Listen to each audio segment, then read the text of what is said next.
Good afternoon, everyone. We are going to wait about a minute to allow folks an opportunity to join us that might be transitioning from their workday to lunch.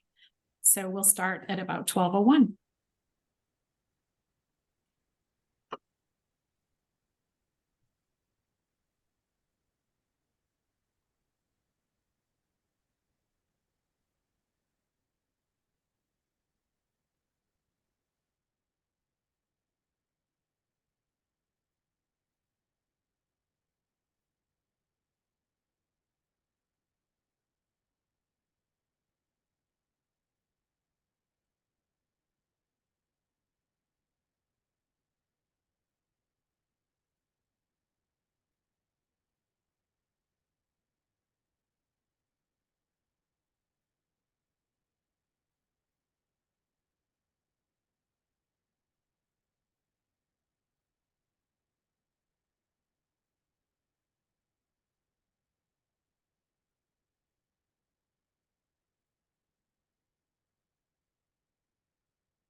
Welcome. My name is Laura Reed, and I'm the Director of Resources and Community Engagement at the Maine Community Foundation. I'm joined this afternoon by my colleagues, Katie Howard, who's our community partner for Cumberland County and Oxford counties, and Joey Lindaro, who's our Community Impact Associate. If you have any questions during the presentation, please add them to the Q&A or raise your hand. However, I just want to warn you that we will not answer questions posted in the Q&A until the end of the presentation or hands that have been raised. Katie will monitor the Q&A and interrupt me if she feels there's a question that's time sensitive that we should answer during the presentation. Otherwise, it's our best practice at Maine Community Foundation to, and have found over time that it's more efficient if we wait until the end of the presentation, as many of the questions folks have will be answered throughout the presentation. In the next week, we're also going to send everyone who's joining us today that registered for this an email, and that email will give you some links. We'll also provide you a link to the slideshow and the notes and slides for today. So in a PDF format for that. So it's not necessary for you to feel pressured to write everything down that I say today. And again, that will take us about a week to get that out to you to have the recording available at the same time.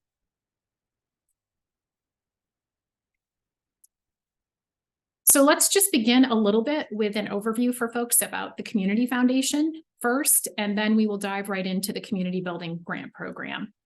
A community foundation, for those of you who may not be familiar with community foundations, are public charities. They're dedicated to improving the lives of people in a certain geographic area by combining financial resources with issue expertise and community partnerships. Maine CF is a statewide community foundation. We work with all 16 counties. There's no part of Maine that we don't reach or embrace with open arms. Our mission or purpose, if you will, at Maine Community Foundation is to bring people and resources together to build a better Maine. We've been working at this for 40 years, and our commitment to working and partnering locally is what sets us apart at Maine CF. Our county funds and committee work gives voice to our community's aspirations and challenges as we work on building a better Maine throughout the state. The Community Building Grant Program is a grassroots grant program that makes grants across the state. Funding comes from dedicated permanent county funds, but it also comes from other related funds. So you're not applying to a specific fund, but rather applying to the Community Building Grant Program. So we have over 2,700 charitable funds at Maine Community Foundation. And wow, would that be confusing if you had to decide which fund to apply to. So you actually apply to a grant program, and in this case, community building. Proposals are reviewed by a committee of local community members who either live or work in that county or region. We have 15 review committees. 12 of them represent single county committees. 2 of them are regional committees. Those regional committees represent Western Mountains, which is Franklin and Somerset combined. or Southern Midcoast is the other one, representing Lincoln and Saginaw. And we also have a statewide committee that gets seated solely for the purpose of grant making. I'm going to, throughout the presentation, weave in some frequently asked questions. And the first one of those that I want to share with you is who is eligible to apply. So this is all listed on our website because it's kind of confusing and includes some jargon. But essentially, that's nonprofit charitable organizations that are tax exempt under Section 501c3 of the Internal Revenue Code, and also classified as 509A1 or 509A2. It includes municipalities, public schools, public agencies working for the state of Maine, Indian tribal governments recognized by the Department of Interior. And it also, you can be eligible to apply if you're not any of those, but you use a fiscal sponsor. And we have specific fiscal sponsor information also available on our website. Another frequently asked question is, will my proposal be shared with donors who have a donor advised fund at Maine Community Foundation? This might be one of the top questions we get, which is, how do I connect with donor advised funds at Maine Community Foundation? All of the proposals that meet the grant program criteria for any of our competitive grant programs are added to our online donor portal. We also refer to that as Giving Together. And so donors can review and consider funding on that portal. Staff contacts also work with donors who don't use that technology to make sure that we're connecting them with proposals that they might be interested in. And donors can choose to partially or fully support grant proposals. So sometimes committees pick up the additional amount that hasn't been funded. Sometimes committees don't fund because a donor has fully funded something. In addition to that, I want to make this very clear, ineligible proposals that don't meet the criteria and aren't eligible for funding do not make it on that donor portal. So for community building, you'll see some stats here on this slide. It's our largest grant program at Maine CF. It's also our broadest grant program because it serves the entire state, and it includes arts, education, environment, economic development, and human services. Last year, we received 544 proposals for this one grant program. As I mentioned before, the donor portal or Giving Together program, it allows us to fund more. It's in addition to the committee budget and resources, the grant budget that the committees have available to fund. So you can see that the breakdown there, I gave you the highlights in bold, but if you want to see what's funded by committee or by donors, that information appears underneath the bold print. So it's actually 200 of the 272 awards came from committees, and 72 awards came from our donor advised funds. The maximum grant award through this program is $10,000. 50% of the applicants received grants last year. However, I want to point out that this varies greatly by county, as the number of applications we receive by county varies, and in addition, so do the resources. Some of these county funds have been in existence since 1986, and our most recent was established in 2018. And so if you check out our county web pages, you can see more detailed information about the stats for each county. How many applications did they receive? In general, how many of those, what's the percent of proposals that were actually funded? And a list of the last 3 years of grants for each of those counties. The deadline for this program is February 15th at 11:59 p.m. So it will be difficult, I can assure you, to get technical assistance at 11:58 on February 15th. So our hope is that you start this a little bit earlier. So if you have questions, we can answer them. And for this year, that will fall on a Thursday.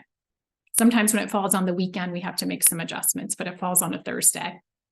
Another frequently asked question that comes up is, can my organization apply in consecutive years? Yes. One application per grant program per year. So even if you applied last year and were funded, you were not excluded from applying to community building this year. However, you may only submit one application to this grant program this year. You can't have two projects and submit for both. And in addition to the last 3 years of grants for each county, and I mentioned that's available on our website, we also have a report on our website and that kind of overviews all of the 2023 community building grants that were made across the state. And that's available through our website as well. And I can ask Katie to post a link for that in the chat at some point as we move along. But even if we don't post it for you, we'll just go ahead and give you that when we send you the materials after the presentation. We have not made any changes to the core criteria for the community building grant program this year. We will continue to offer project and general support. There are 4 major changes and they're listed here on this slide. So I'll mention them now, but I'm going to weave that into our presentation today and take each of them as we come to them in the rest of the presentation. So first off is knowing that we've actually defined being located in Maine this year. What does that mean? In addition to that, the eligibility for the type of funding is going to be determined for project or grant. That's going to be determined for you based on your expenses for the most recent fiscal or financial year. So you're not going to have to decide which one you fall in. It's going to be predetermined for you. And I'll explain that in a bit.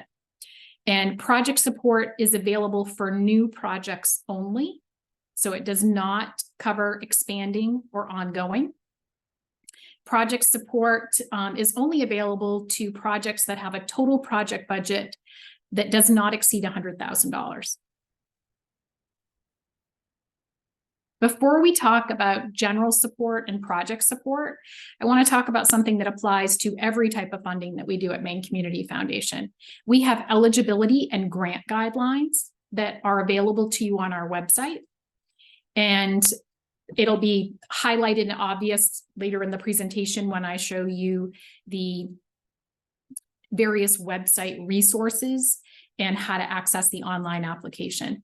But there's something called eligibility and grant guidelines. I encourage you to take a look at them because those apply across the board. And one of those specifically addresses what we will not fund without exception. And it includes this list here on the slide: expenses already incurred, re-granting to a secondary grantee through a competitive process, political campaigns, lobbying in the form of calls to action or a specific vote, and religious activities, including but not limited to religious services, promotion of religious beliefs, or activities that are restricted to church or religious group membership. So again, that applies to all of our competitive grant programs, not just community building. So now to bring us back to just community building, there are 3 core criteria that we've used in recent years. That has not changed this year. It's still investing in people. And by that, we mean the review committee will try to understand how people will benefit from your proposed activity.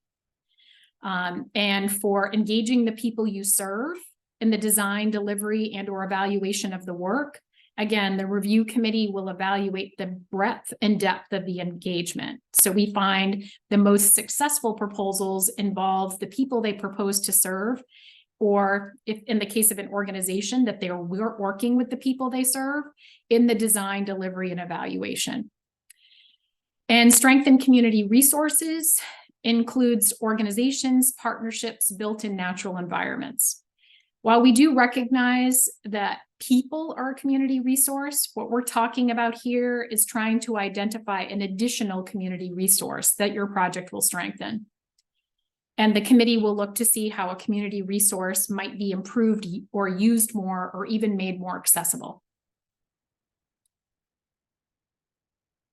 Since the community grant building program began offering general support in 2022, organizations with expenses below $500,000 in the most recent completed fiscal or financial year were eligible to apply for either project or general.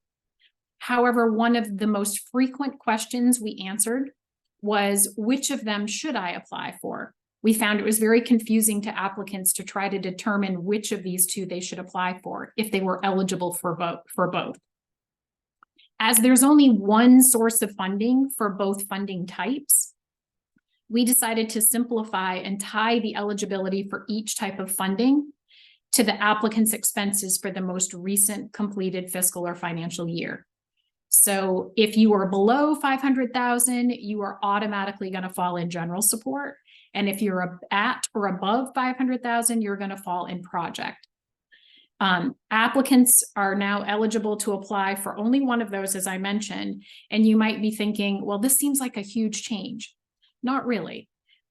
Those eligible to apply for only project were never eligible to apply for general. General was only available to smaller organizations with those expenses under 500,000. And for the folks who were under 500,000 that weren't sure which to apply for, when you apply for general support, it could be used for a project. It's really flexible funding that you can choose to use however you might wish. So it could be for new, expanding, ongoing programs or operational needs, even capital expenses.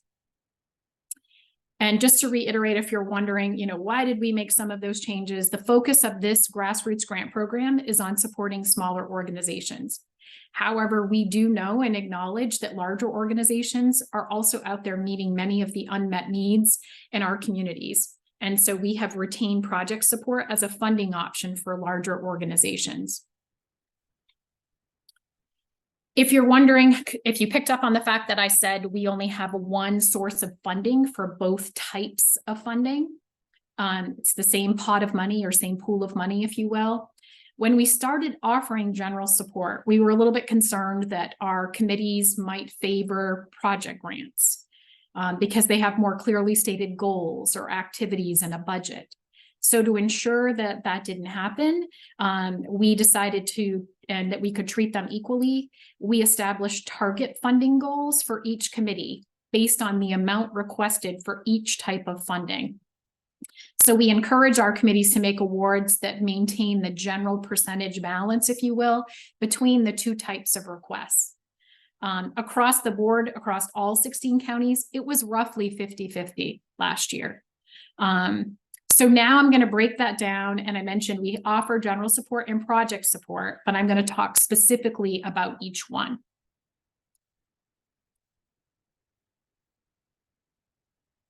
So for general support, that hasn't changed since last year. It's, still for flexible funding. Again, you can use it for any purpose, for new, expanding, ongoing, operational, capital. But I do want to clarify here that be located in Maine, that was a criteria last year, still is, but this time we're defining it as your organization has to have a Maine address. And the rest of this is the same as last year. You have to have had expenses below 500,000 in the most recent completed fiscal or financial year. And you can't be a municipality, a government agency, a public school, or a faith-based organization. And so now you might be thinking, why are those not eligible for general support?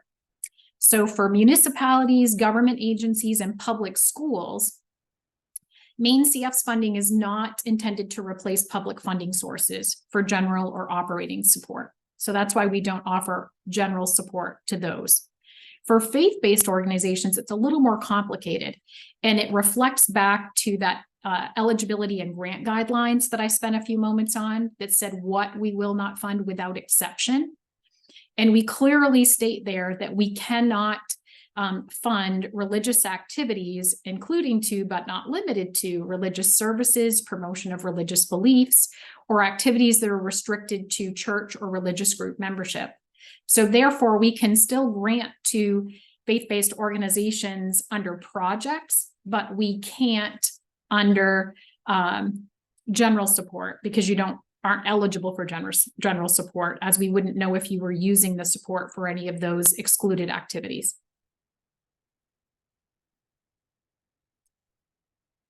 Project support. New projects only. That is a change this year. In the past, it has offered support for expanding, We are no longer offering support for expanding or ongoing projects. And new projects are defined as within the first 2 years. Applicants also have to have a Maine address, as I just mentioned, because you have to be located in Maine. Then the expenses have to be at or above 500,000. However, municipalities, government agencies, public schools, and faith-based organizations can apply regardless of the expenses, right? Because we still want to give you an opportunity to apply, and you're not eligible for general. Although, this is our largest and broadest, this is also our most competitive grant program. And it's really not designed to provide all types of support or support all the projects, right? So the project proposals that are most likely to be funded are going to be discrete activities, discrete projects that meet the community building criteria, that invest in people and engage the people they serve and strengthen community resources. Total project budgets cannot exceed $100,000. That's a new requirement this year. And as a grassroots grant program with a maximum award of $10,000, the grant program is not intended to support larger projects, right? So it's stating that another way, a $10,000 award would only make up 1/10 of a $100,000 project budget. So again, it doesn't mean that you can't apply if you have, we'll talk about this maybe a little bit in the question and answer, but probably a most common question we will receive is, I have a project that has a larger budget, but there's this discrete activity that is only $80,000. Can I apply for that? So maybe, right? It's the sort of thing that it might be helpful to talk that through with one of our community partners for your specific county. But at the end of the day, how we're going to be looking at that is it has to be a very discrete project, and it has to have a budget under 100,000. We will still not support endowments, annual appeals, or scholarships. That's not new. We're using the word scholarships because we used to say camperships, and we found that was confusing for folks. And general operating expenses are still eligible when you submit a project request. So let me spend just a few seconds talking about that for folks who might not be familiar with that piece, that 20%. So in terms of what's allowable, it's 20% for general operating expenses. The project budget can include up to 20% of the total amount requested from Maine CF for administrative costs. So these funds could be used for overhead or operating expenses like rent, utilities, bookkeeping, but you're just going to label them administrative costs. And you may calculate the amount based on the percentage of the total request, so not more than 20%. So let's use the example of a $10,000 request would have $2,000 labeled as administrative costs. And you don't need to specify for us how those funds will be used. That's our acknowledgement that projects require a certain amount of overhead or back office services, and trying to allow folks to be able to access those dollars. And making it also clear and transparent for smaller nonprofits, because we found that larger nonprofits were asking for, this additional 20%. And sometimes our smaller organizations didn't know to ask for it. Something else you'll be asked to do in the application is to determine what primary county you serve. So for general support grants, you're going to choose the county where the organization is located, unless it's statewide. And for project grants, you're going to choose one county that will most directly benefit. So if it's 2 different counties, you're going to have to select the county in which your organization, or maybe if it's general support and you serve 2 different counties, select the county where your main office is located. If it's a project request and it involves 2 counties, you're going to pick the county that's maybe 75% of the work and the other county's 25% of the work. If it truly is going to be a project request serving 3 counties or more, then it would go to our statewide. And determining the reason the primary county served matters is because it determines which committee reviews your application and also how we spend our funds. Those county funds have to be spent in the counties that they were created for. And then the timeline. So I think can be pretty helpful for folks who have never applied to community building to just sort of see what happens after I apply on February 15th. And I don't hear anything again until the end of May. There's a lot going on, and I think it can be helpful to break that down for you so you can see it. So all the proposals that we receive on February 15th go through a due diligence process, and then they come to our community partners who are staffing all 16 counties. Those community partners, who we used to call, if you're confused by that term, program officers, they're now called community partners. Those community partners pre-screen them all to determine if they're eligible. Do they actually meet those eligibility and grant guidelines I mentioned? And also, are they meeting the criteria? The investing in people, right? Engaging the people they serve. And so it has to meet the criteria as well.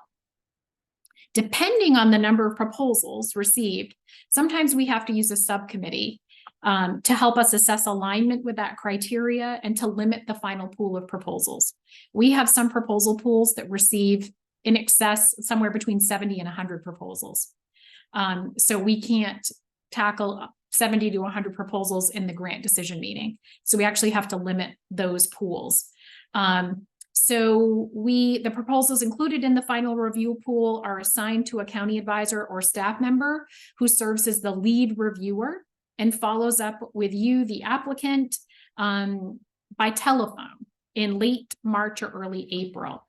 So looking at that, that's what's happening in the mid-March until April meeting, proposal reviewed by county advisors, and that's when we give you a phone call.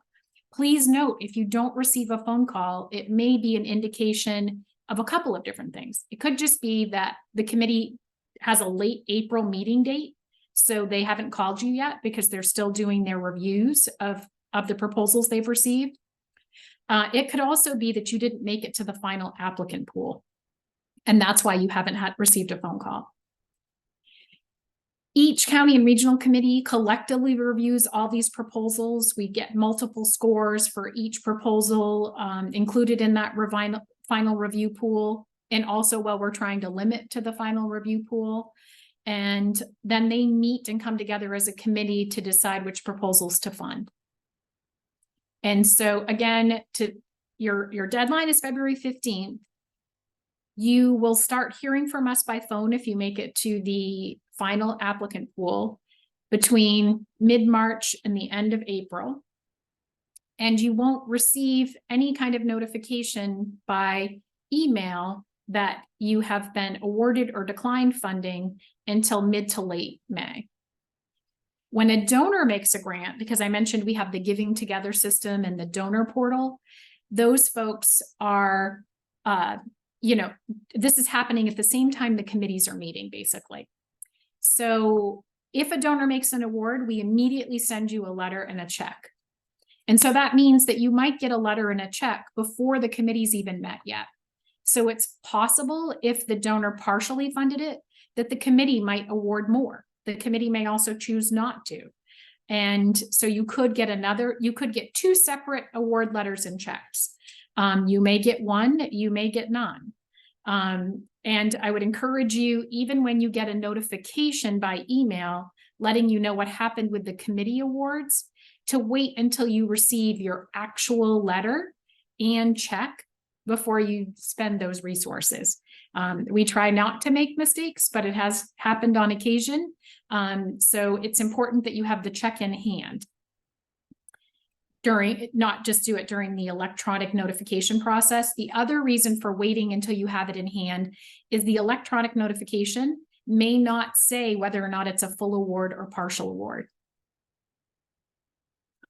And if it does indicate if it's full or partial, it may not include the amount of that. So that can be confusing. So best to wait until you have the snail mail copy if you're awarded funding. The other thing I'd like to point out is that the proposals that are on that donor portal stay there for the whole year. So again, this has a February 15th deadline. We let you know if you've been awarded or declined funding by the end of May.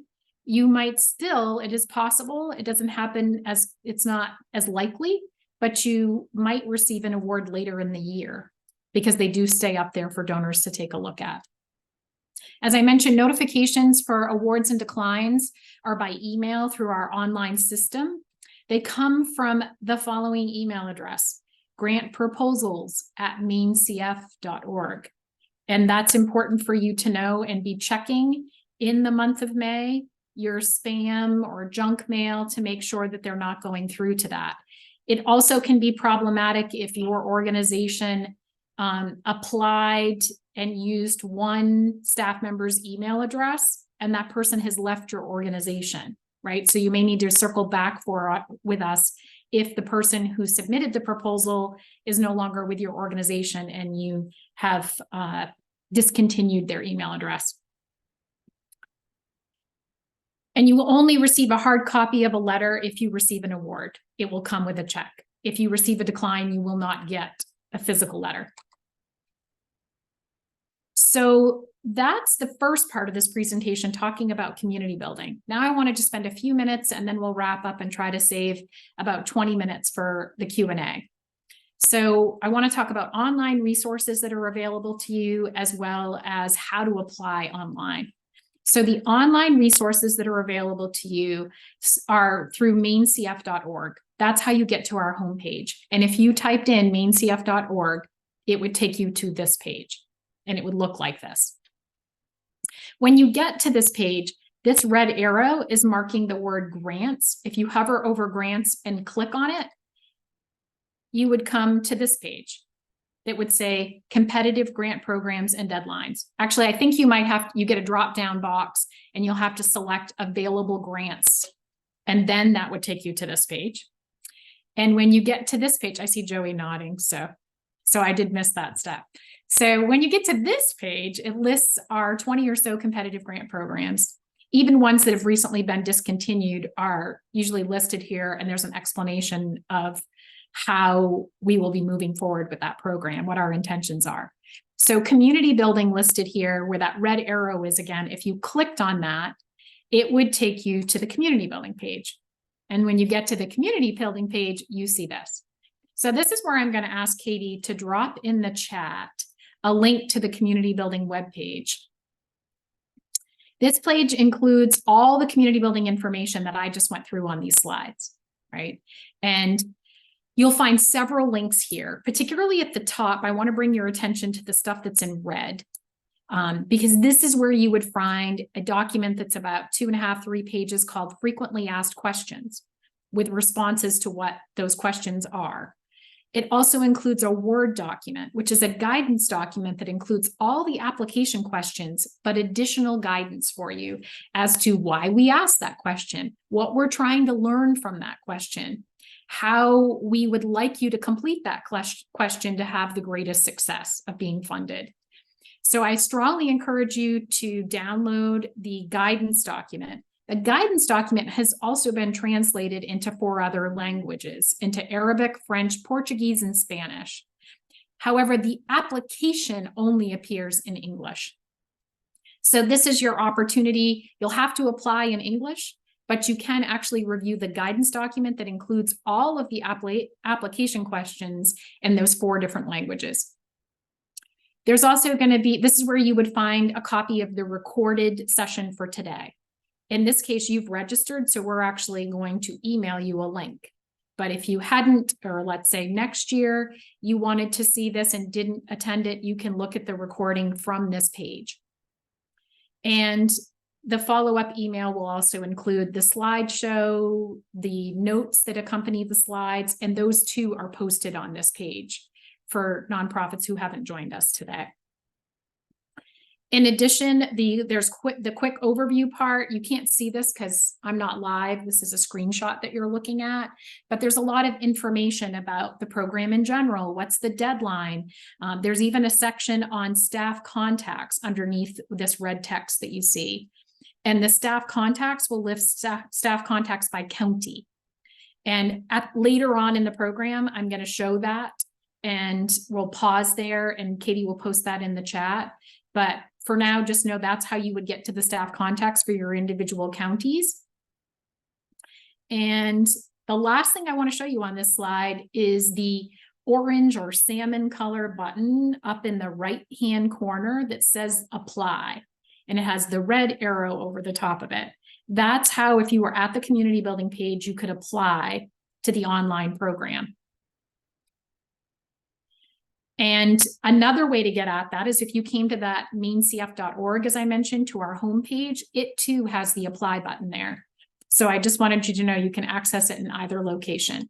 Once you do click on that orange colored apply button, it's going to take you here, and it's going to give you a choice to apply for an online grant application or an online scholarship application. You're going to select the one on the left using the apply here blue button that's for online grant applications.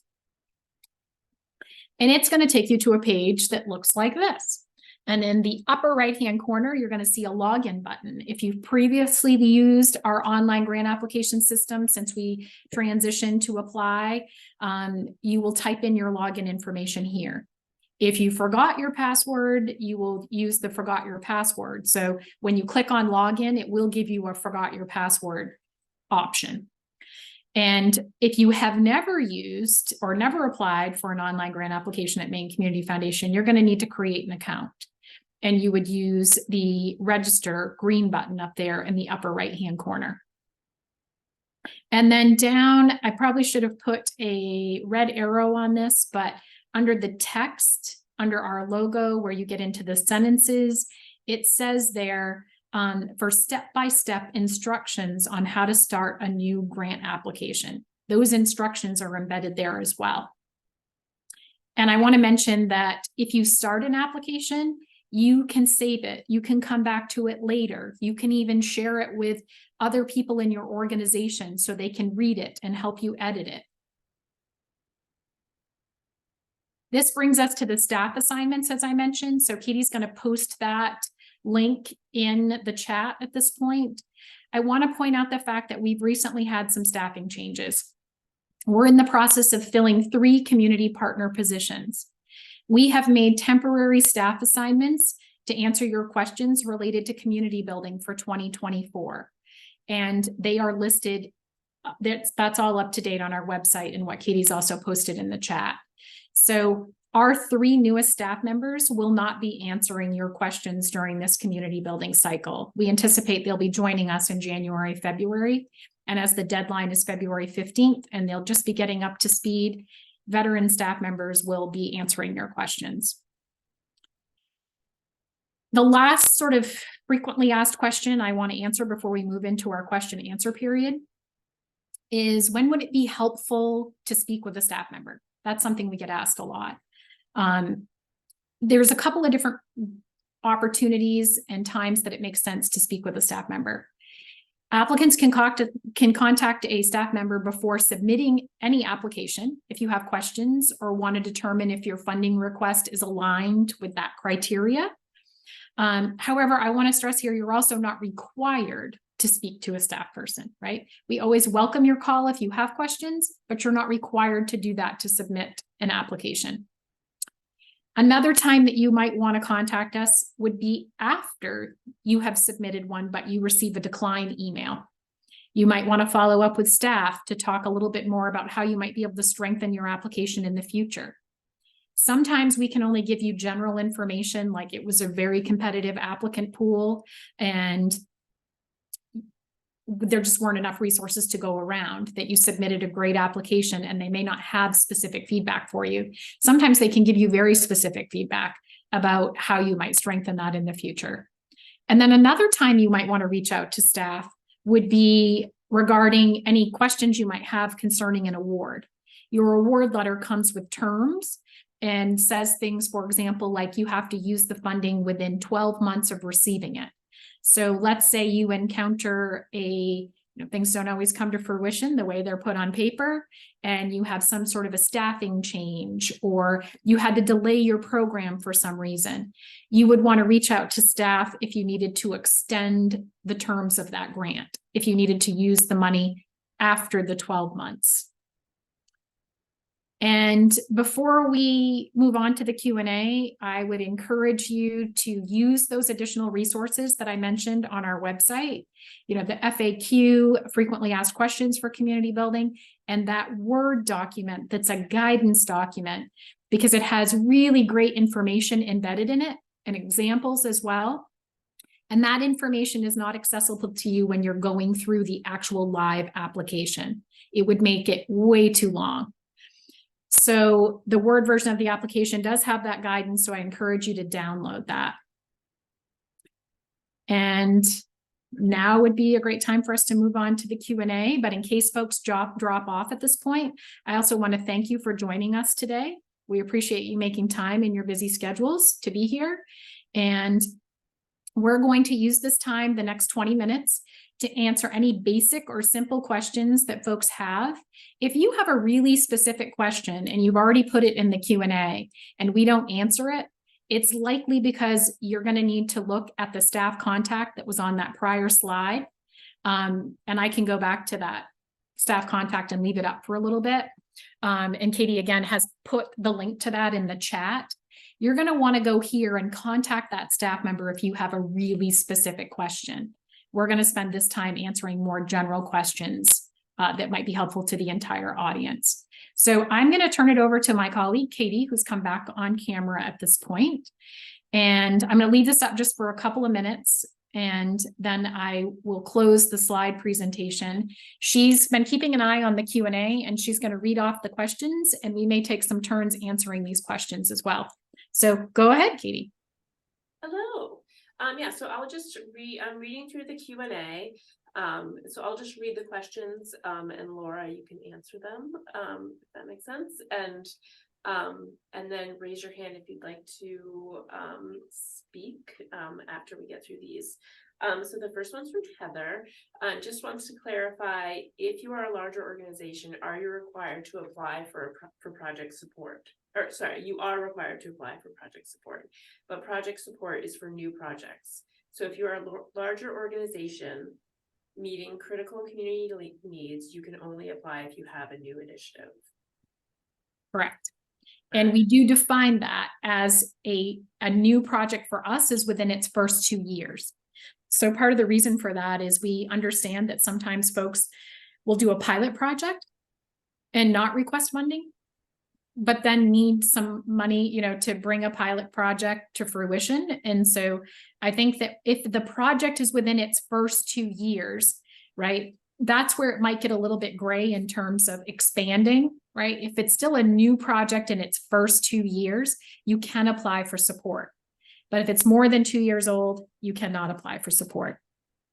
And if you're wondering why we made that determination, because I suspect you may be, we have moved away from expanding and ongoing because it's really difficult to tell the difference between those sometimes, right? And ongoing really ventures into operating support, which is what we intend the general support funding to address. Katie, can you think of anything else to add to that particular question?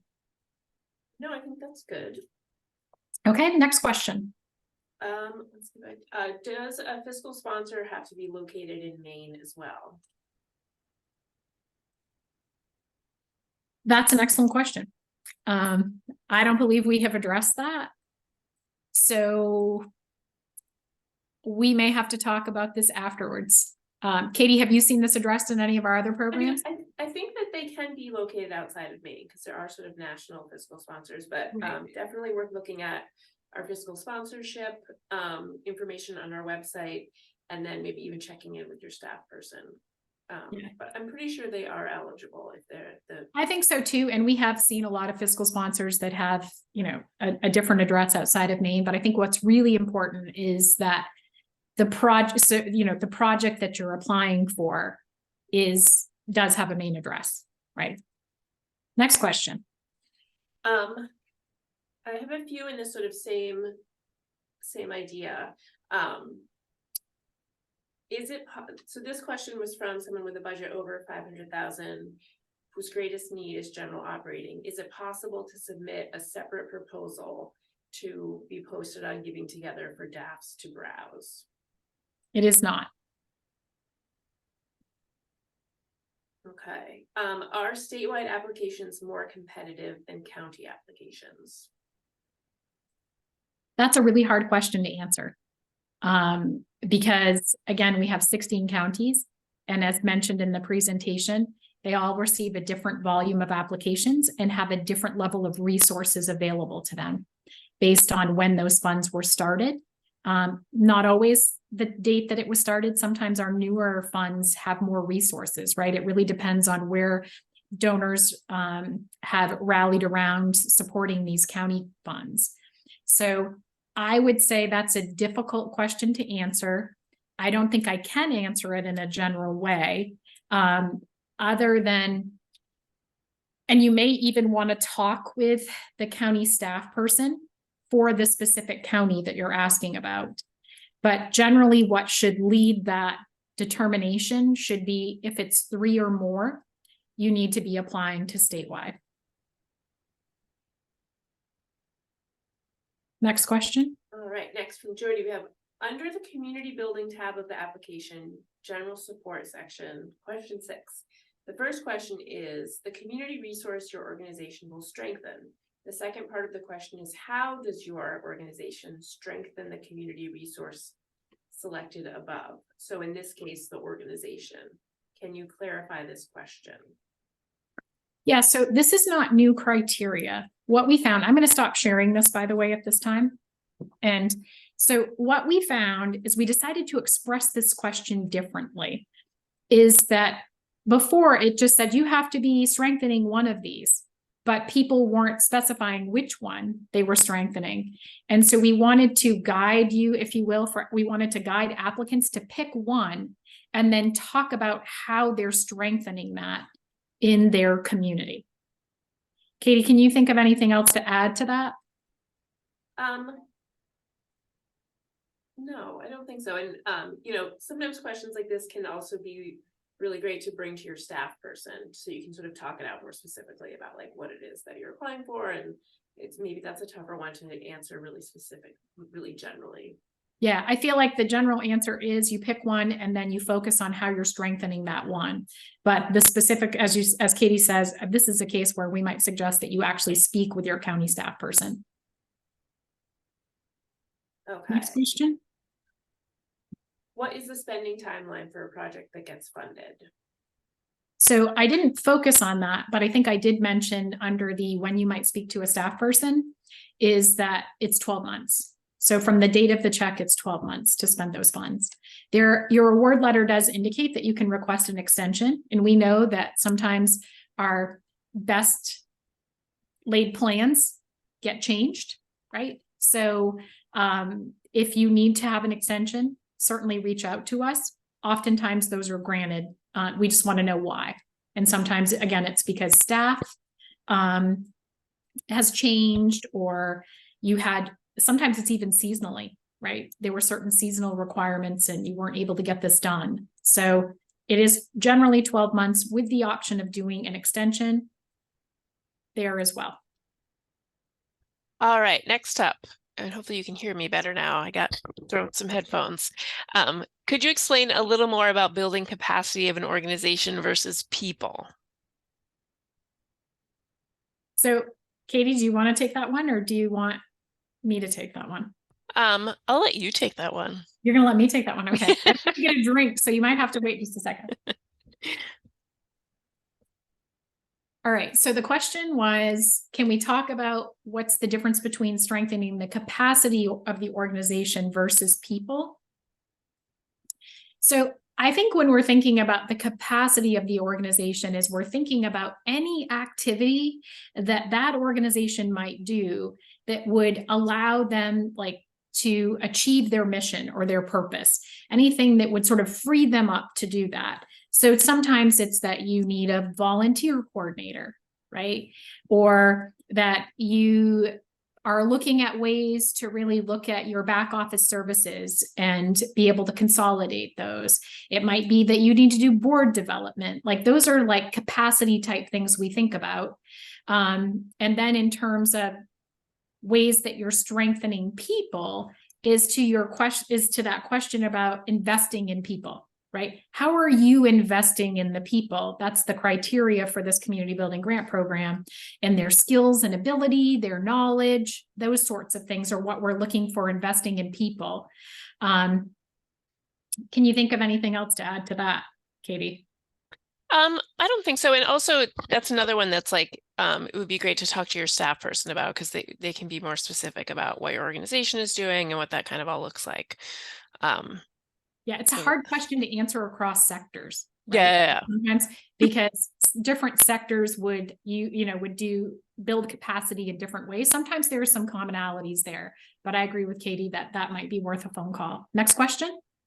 Can you explain again about the 20% available for smaller organizations? I think talking about that 20% of indirect for budgets. Okay. So it's only going to apply for project requests. It's that 20% of the total that you ask for can be for something we call indirect, and we ask you to label it administrative costs. It can be for rent, utilities. You can use it basically however you want. Think about it as a little bit of general support embedded in a project support request, right? It's basically us acknowledging that there are costs associated with running projects or programs, and it's difficult to itemize every single one of those in your project budget. So we allow you to put an unspecified, if you will, 20%. So if you ask for $10,000 award, $2,000 of that $10,000 award could be for indirect or labeled administrative cost. Excellent. Next one, can you apply to only one program? Once you apply for one program, can you apply to another? For instance, community building versus conservation for all. Yes.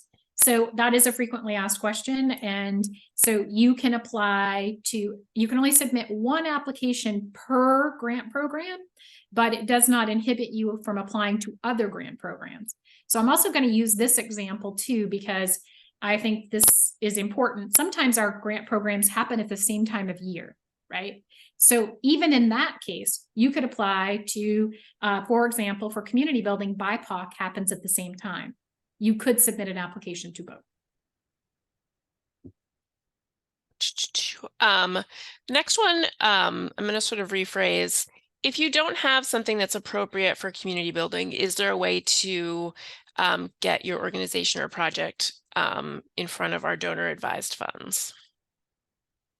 So in this case, I would say that we have our greatest success with our donor advised funds of having you apply to one of our competitive grant programs. So if community building is not the appropriate competitive grant program, you might look at one of the others: Conservation for All, Maine Land Protection, Maine Charity. There's a host of other competitive grant programs. So I'd encourage you to apply to those. We don't have an out of cycle referral process, if you will, established for those donor advised funds. So another thing to do is to maybe follow up with your staff person for your county, so that you can ask them about other resources, because maybe there are other competitive resources that they might direct you toward for the type of request that you have that aren't within Maine Community Foundation.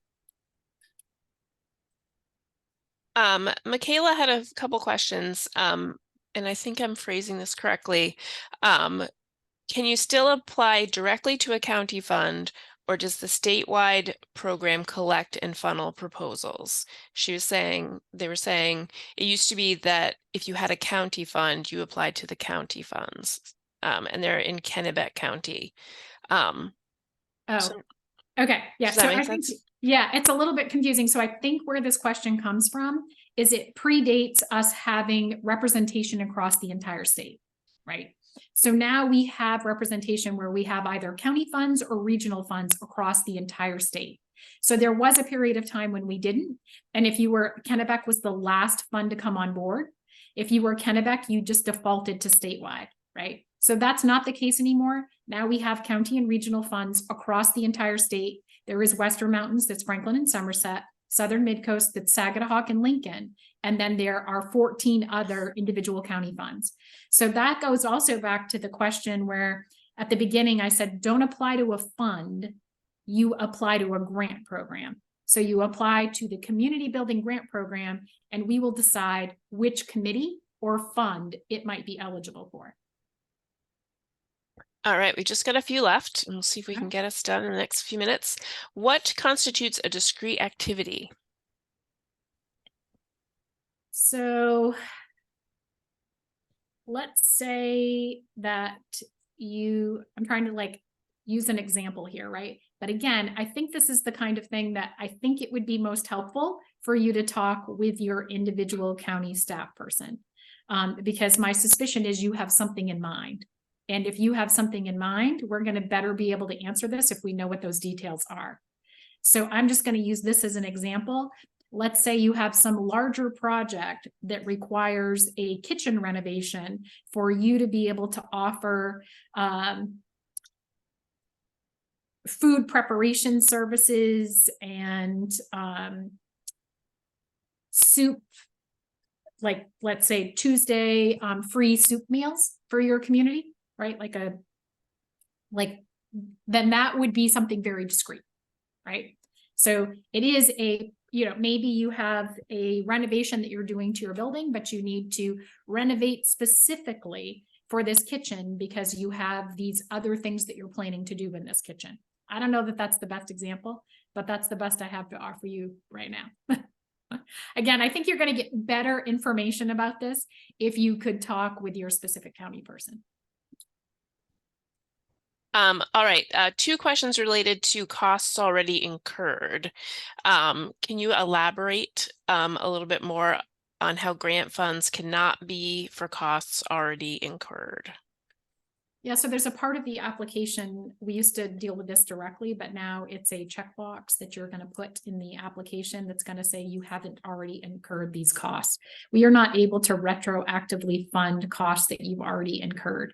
So you could have already started a project or program, just not be asked, you can't use our resources included in the project budget as you've itemized them for the part that you've already done. So we cannot support retroactive funding. You also can't have completed this part, but say, oh, well, I used my own budget for that and now I'm going to reimburse myself. It doesn't work that way.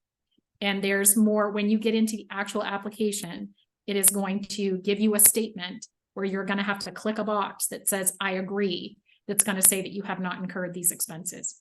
And again, this sounds like you may have a very specific question. And so you may have to follow up with a county staff person to answer that. All right, and then the last one on my list, under a general support application, we have to list a couple of projects we work on. One of my projects is scholarships. Should I not list that project if I understood correctly that general support cannot be used for scholarships? Okay, so the general support can be used, right? It can't be, let me explain this. So there's under project support, there's a list of things we don't fund it. It includes scholarships.